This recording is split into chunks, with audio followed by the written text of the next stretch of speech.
Assalamualaikum warahmatullahi wabarakatuh. Alhamdulillahi rabbil alamin.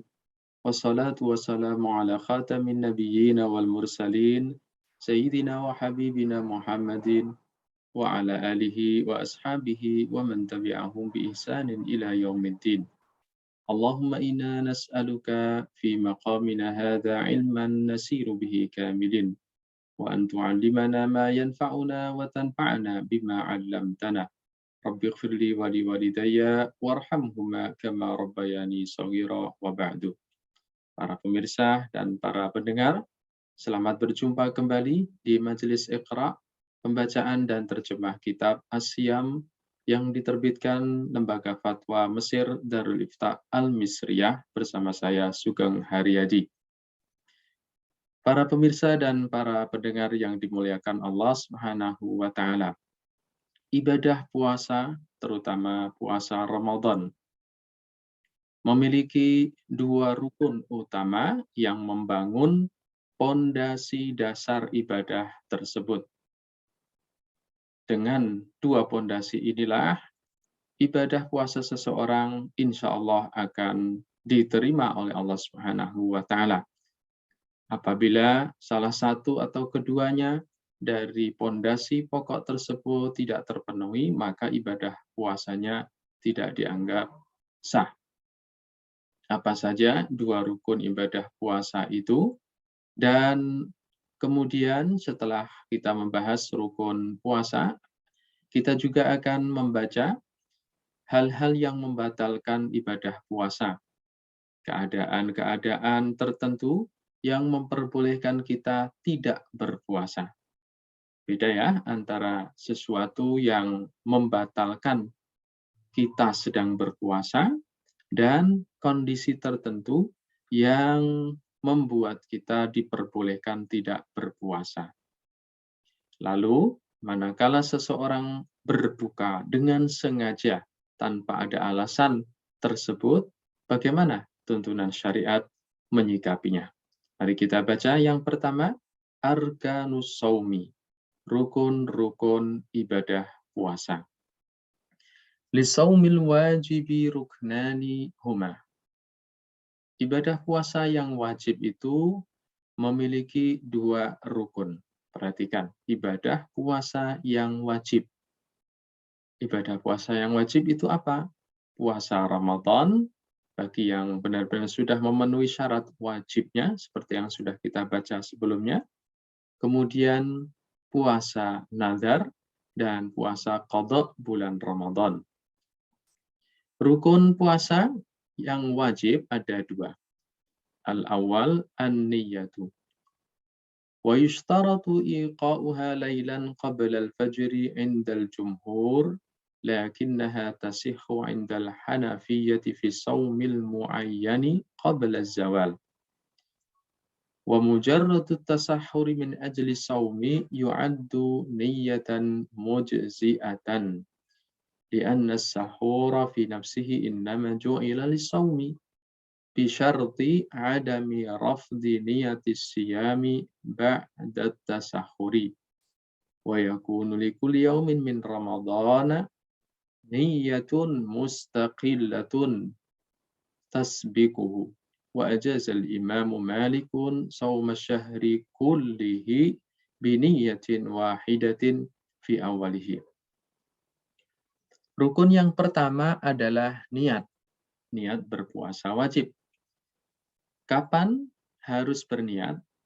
Disyaratkan untuk berniat pada malam hari sebelum terbit fajar menurut mayoritas ulama. Namun demikian, bagi yang bermadhab Hanafiyah, niat tadi masih dianggap sah pada puasa tertentu sebelum matahari tergelincir. Sebenarnya, kalau seseorang itu sudah sahur untuk berpuasa, sudah terbilang niat. Kenapa? Karena sahur itu sendiri dilakukan untuk berpuasa, tapi dengan catatan Tidak ada unsur untuk membatalkan niat puasa itu setelah sahur. Nah, dengan demikian, setiap satu hari bulan Ramadan ada niat tersendiri yang mendahuluinya.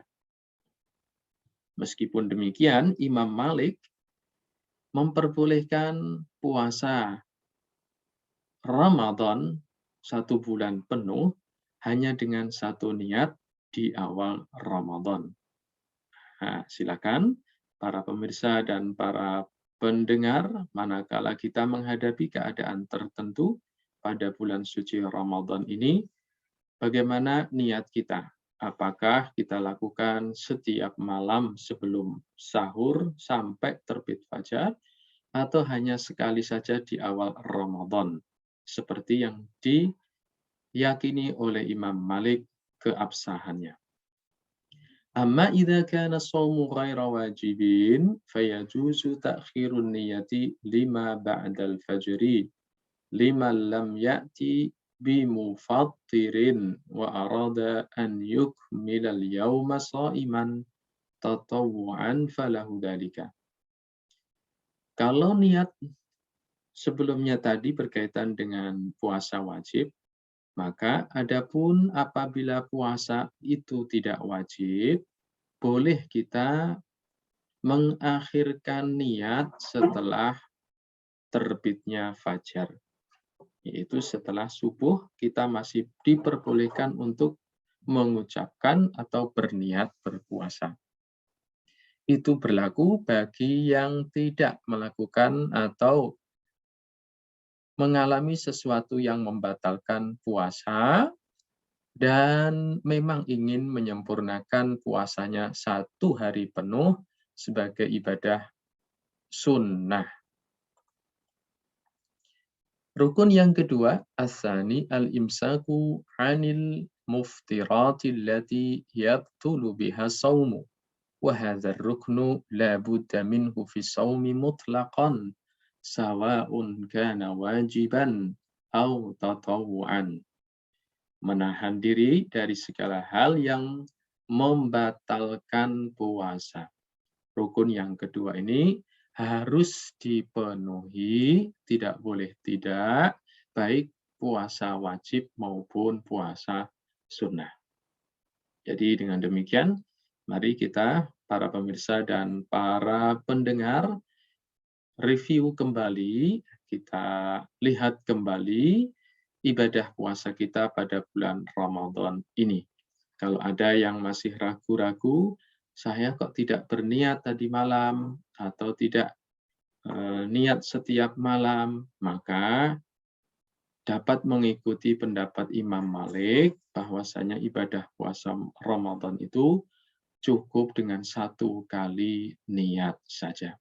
Namun lebih baik untuk memastikan berhati-hati dalam hal ini, kita dapat berniat setiap sebelum fajar terbit di malam hari. Seperti yang kita lakukan dalam tradisi masyarakat Indonesia ketika selesai sholat tarawih dan witir. Berikutnya, mubtilatu shaumi al-muftirat. Hal-hal yang membatalkan ibadah puasa. Tanhasiru mubtilatu shaumi fima yali. Hal-hal yang membatalkan ibadah puasa itu ada beberapa poin sebagai berikut.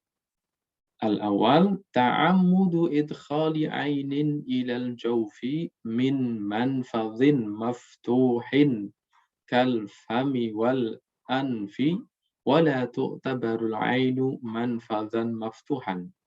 Wa kadza masamul jildi wal jawfu indal fuqaha ma yali hulqumul insan ما يلي حلقوم الإنسان كالمعدة والأمعاء والمثانة على اختلاف بينهم فيها وباطن الدماغ فإذا تجاوز المفطر الحلقوم ودخل الجوف إلى أي واحدة منها min manfadhin maftuhin zahiran hissan fa innahu yakunu mufsidan lisawmi.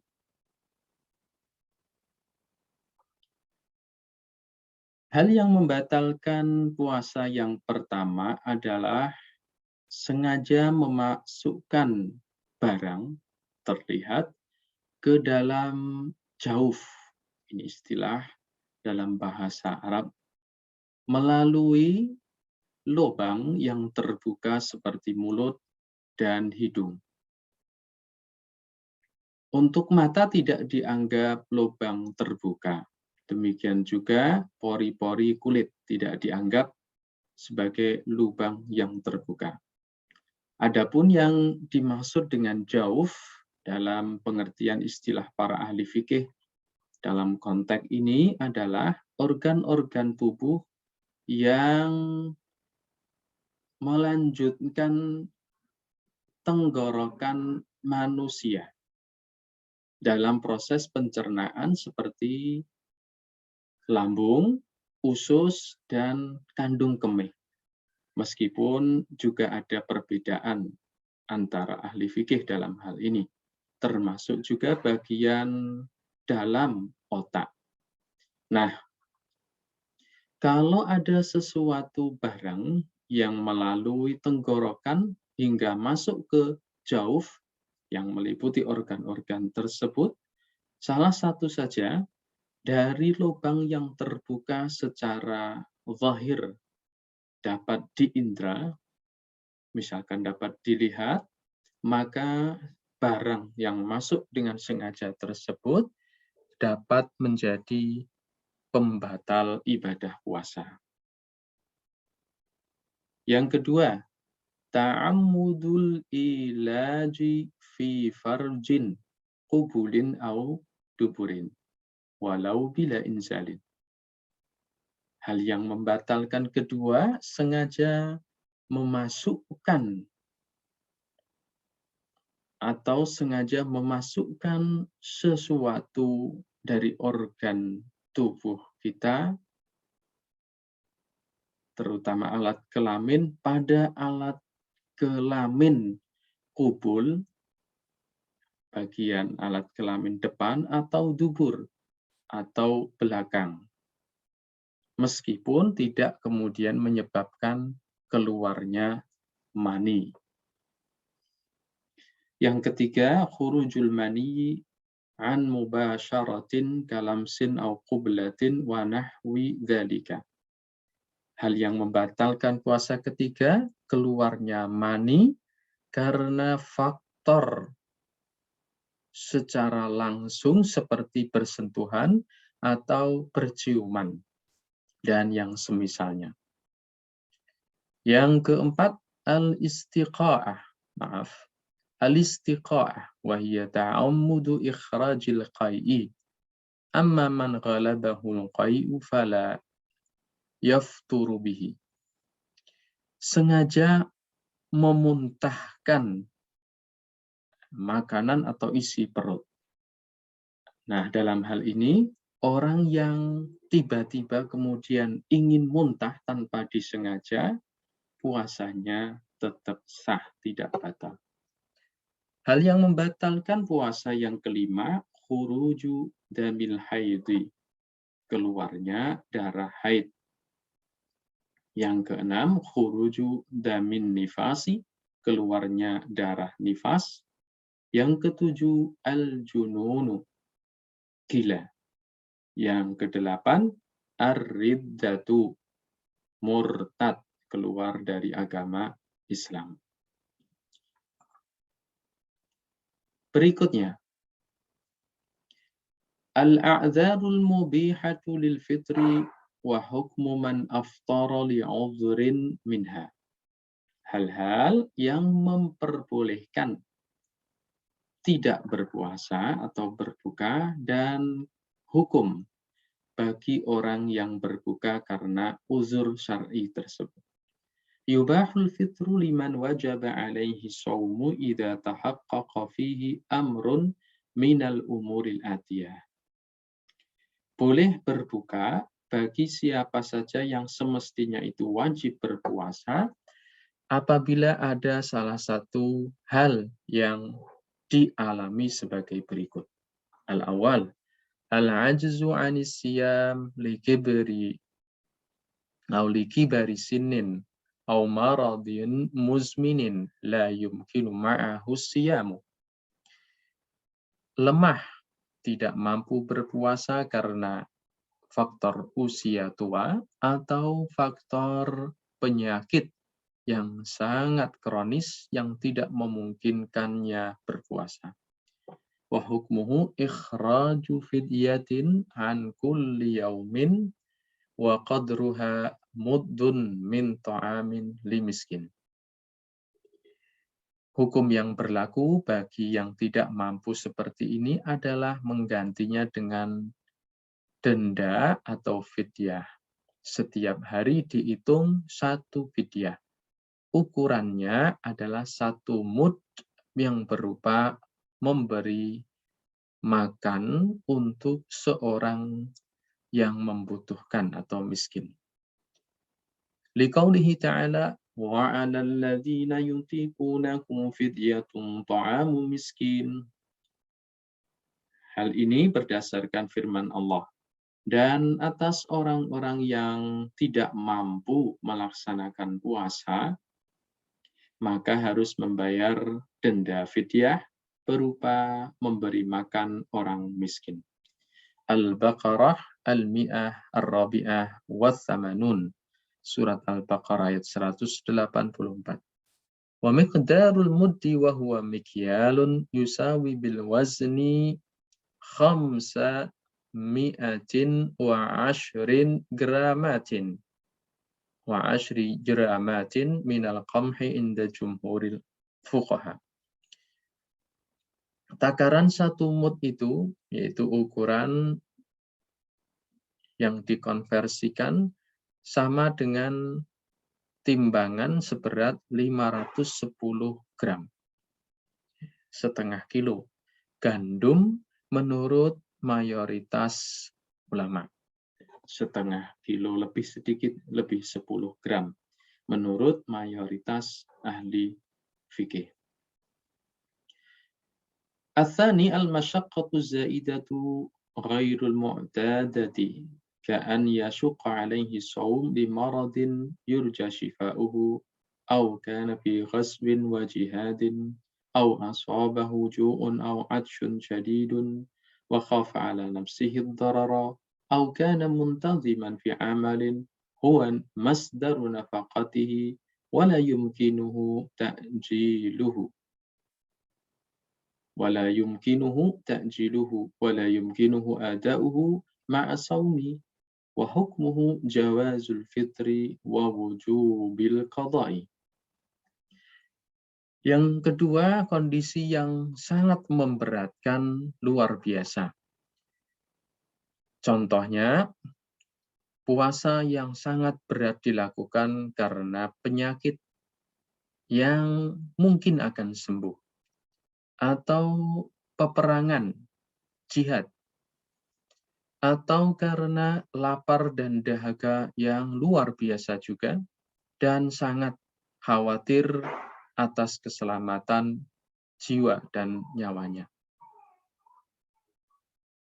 Atau seseorang sudah terbiasa dalam suatu pekerjaan yang menjadi sumber nafkah atau sumber kehidupannya yang tidak mungkin ditunda lagi dan tidak mungkin dilaksanakan dalam keadaan berpuasa.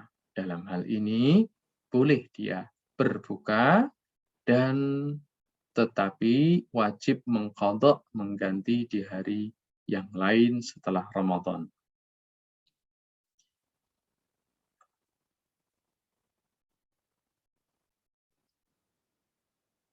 Keadaan yang ketiga, as-salis as-safaru idza kana as-safaru mubahan wa masafatu as-safari alladhi yajuzu ma'ahu al-fitru arba'atu burdin qaddaraha al-ulama'u bil amyal wa'tabaru dhalika 48 milan. wabil farasikh 16 farsakhan wa tuqaddaru bisayri yaumaini mu'tadilaini wa hiya tusawi al-ana nahwa salasah wa thamanina kilometran wa nisful kilometer fa aksar sawa'un kana ma'ahu masyaqqatun am la wal wajib 'alaihi hina idzin qada'ul ayyami allati aftaraha liqaulihi 'azza wa jalla faman kana minkum maridan aw 'ala safarin fa'iddatun min ayyamin ukhra Al-Baqarah Al-Mi'ah Ar-Rabi'ah was-Samanun. Keadaan ketiga adalah dalam perjalanan jauh, safar. Kalau memang perjalanan itu untuk sesuatu yang diperbolehkan dalam tuntunan syariat seperti silaturahmi orang tua atau mudik. Nah, jarak safar perjalanan jauh yang memperbolehkan buka puasa ini dalam bahasa fikih adalah 4 burud. Arba'atu burud.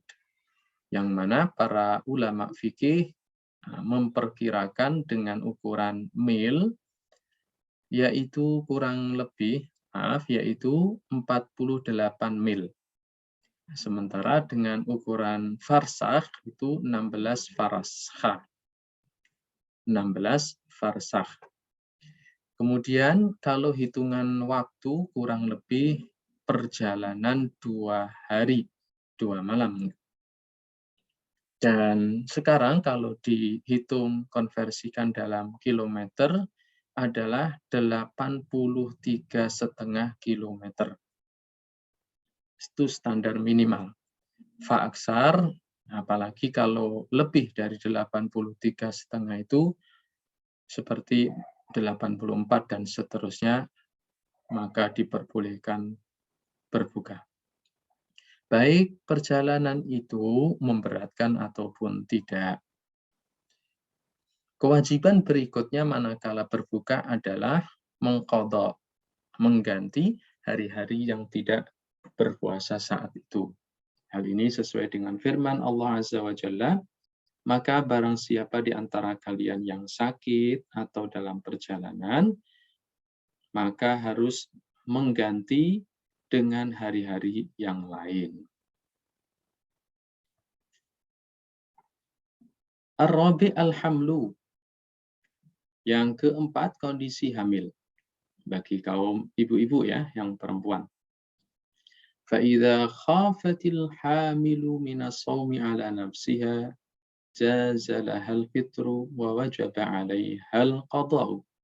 Kalau ada seorang ibu hamil, khawatir terhadap dirinya sendiri karena berpuasa, maka hukumnya wajib mengqadha.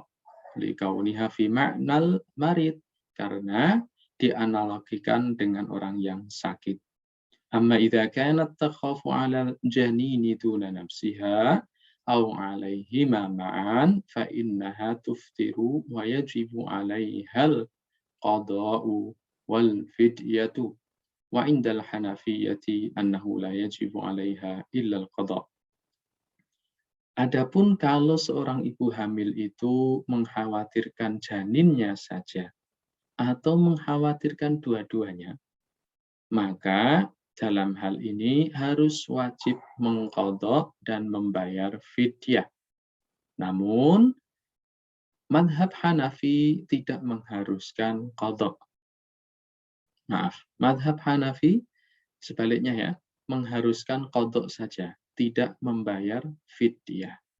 Saya ulangi lagi, mazhab Hanafi tidak mengharuskan membayar fidyah, tetapi hanya wajib mengqadha bagi yang hamil, baik khawatir terhadap sendiri maupun terhadap janinnya atau kedua-duanya.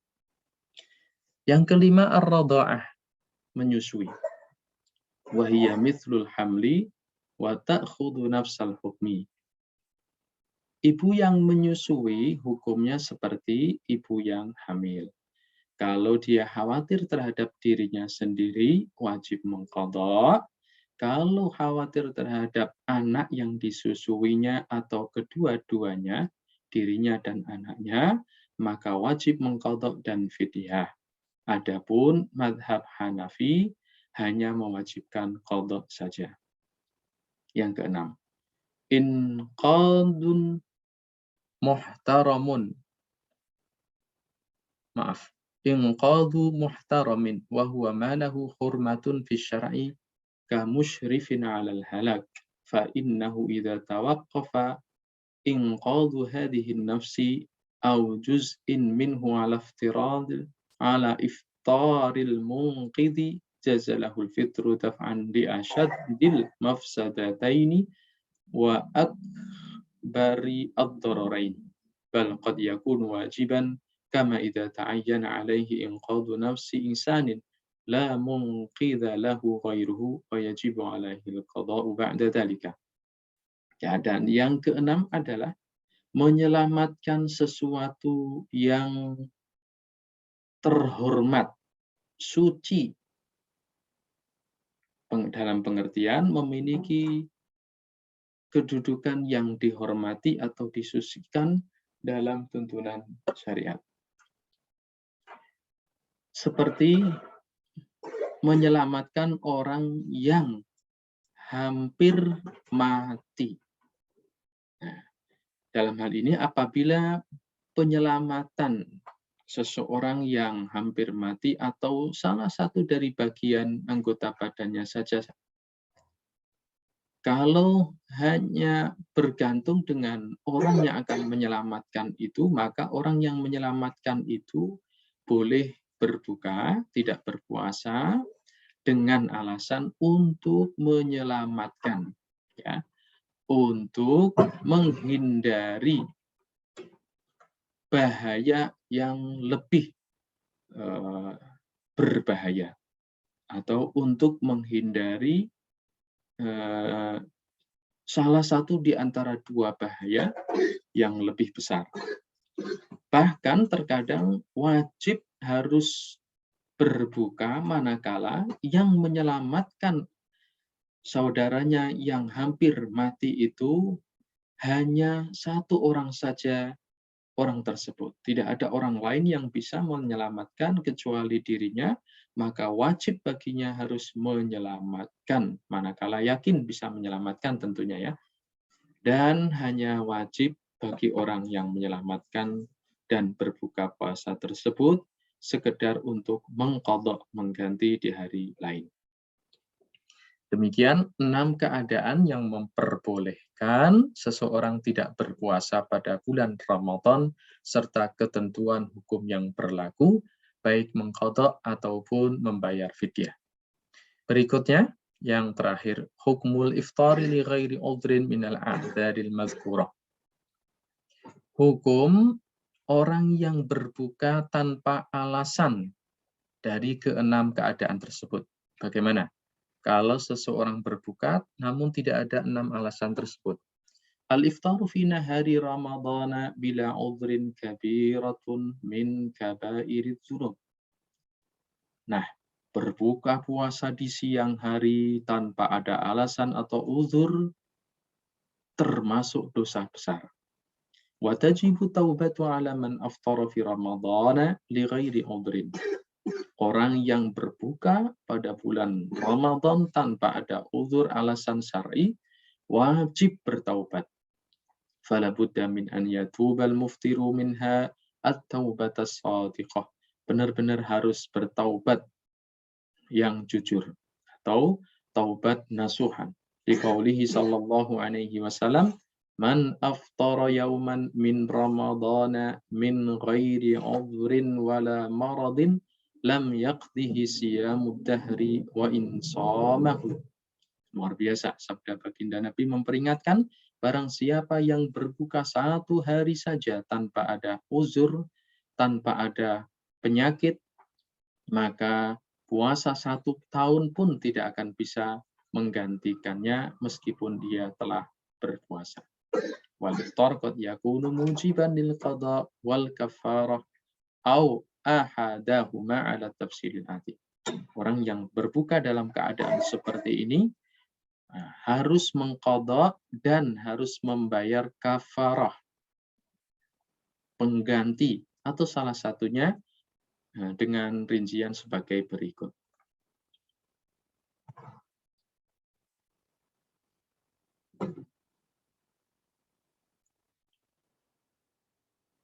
Al-awwal yakunul fitru mujiban lil qada'i wal kafarati wa imsak baqiyatil yawm. Wa imsaki baqiyatil yawmi. Wa huwa munhasirun 'inda Syafi'iyyati wal Hanabilati fi ta'ammudi qat'i shaumi bil ilaji fi farjil jima'. Ketika berpuasa kemudian berbuka tanpa alasan, keadaan yang pertama, berbuka yang bisa mewajibkan harus mengqadha, membayar kafarah, dan melanjutkan puasa sampai maghrib. Keadaan pertama, ini adalah pendapat madhab Syafi'i dan madhab Hambali pada saat sengaja memutuskan puasa, berbuka, karena memasukkan sesuatu di alat kelamin saat berhubungan intim. Yang kedua, wa yakunu mujiban lil qadha wa imsaki baqiyatil yaum bila kafarah. Wa mujibuhu irtikabu ma'adal jima'i atau ma'adal jima'a minal muftiratis sabiqi dzikruha. Wa awjaba al-Hanafiyyatu wal Malikiyyatu al-kafarata fil akli wasyurbi amdan aidan. Yang kedua, berbuka yang mewajibkan qadha dan melanjutkan puasa sampai maghrib, namun tidak diwajibkan membayar kafarah, pengganti. Sebabnya adalah melakukan hal-hal yang membatalkan yang sudah disebutkan selain berhubungan intim. Namun demikian, mazhab Hanafi dan mazhab Maliki tetap mewajibkan kafarah bagi yang makan dan minum secara sengaja. Wal kafaratu salasu khisal. Yang dimaksud membayar kafarah itu ada 3 macam. Al-ula, yang pertama, Aitqu raqabatin an kulli yaumin aftarahu bil jima'. Memerdekakan seorang hamba sahaya budak setiap hari ia berbuka karena melakukan hubungan intim atau jima'. Washtarata fihal jumhur an takuna mu'minatan khilafan lil Hanafiyyati. Mayoritas jumhur mensyaratkan hamba sahaya yang dimerdekakan itu harus seorang yang beriman. Berbeda dengan pendapatnya mazhab Hanafiyah. Waqad saqata hadzal hukmul an li suquti mahallihi. Namun hukum ini sudah tidak berlaku karena memang sudah tidak ada hamba sahaya secara sah dalam tuntunan syariat. Haitsu sadarat mu'ahadatun dawliyatun syaraka fiha al-muslimun biman'ir riqi wa ilghaihi. Karena sudah ada perjanjian internasional yang diikuti kaum muslimin untuk adanya larangan perbudakan dan penghapusan perbudakan. Fayantaqilul mukaffiru ilal khislati taliyati mubasyaratan wa hiya siyamu syahraini mutatabi'aini. Oleh karena itu, harus diganti secara langsung dengan puasa 2 bulan berturut-turut. Kafarah yang pertama sudah tidak ada, tidak berlaku, maka yang mengalami keadaan seperti di atas, yang harus membayar kafarah, harus membayar dengan menggantikan puasanya 2 bulan berturut-turut. Fa illam yastati' fa it'amu sittina miskinan. Memberi makan 60 orang miskin. Fa in ajaza an kulli hadhihi al-umuri saqatan anhu al-kafarah hatta yaqdira ala fi'li syai'in minha. Namun apabila benar-benar tidak mampu, maka kafarahnya bisa gugur sampai benar-benar bisa melaksanakan salah satunya. Wa khisalul kafarati 'ala takhyir 'indal Malikiyah. Sementara itu, macam-macam kafarah itu sebenarnya bentuknya pilihan atau opsional menurut mazhab Maliki. Fa idza fa'ala al-mukaffiru ayya khislatin minha ajza'athu. Jadi, kalau ada seseorang yang sudah menunaikan salah satunya, maka sebenarnya sudah bisa menggantikan yang lain. Ila liqa'in akhar insyaallah. Wassalamualaikum warahmatullahi wabarakatuh.